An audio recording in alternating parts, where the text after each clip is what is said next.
Mamarwe ku aiti bansai ku kipa chumi Pamadakam Jingisne Umager hati Jimabe Raya umin Imlenden Rinman yang ikut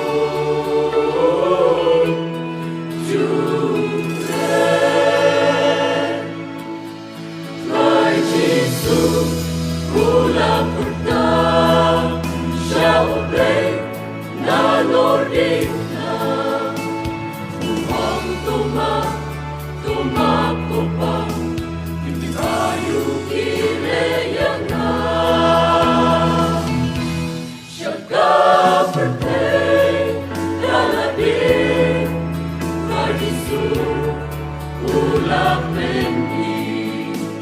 Nasnam jonggu Laban penku Umay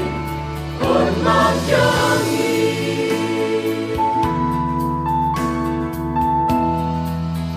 Naging jangi man kasih Arong ibeya berkay Swadang malpurong ibutong Ngiklecin kerku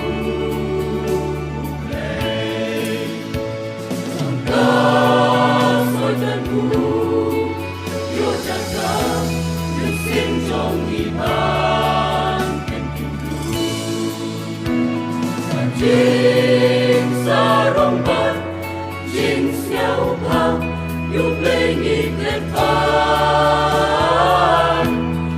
Ai ngu, cry Jesus, pula pertang, xiao play na lordin na. Uang tumak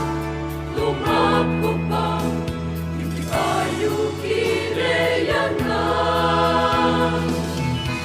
Syaga pertay Daladin Marisu Pula pendi Resnam jonggu Laban tenku Umay Hormat jangi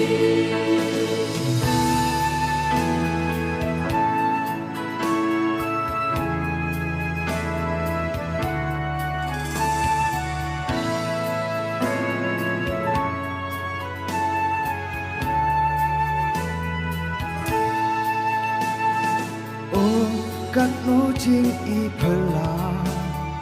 Traje sudang kot kum yanga Unong popat lot pat ngita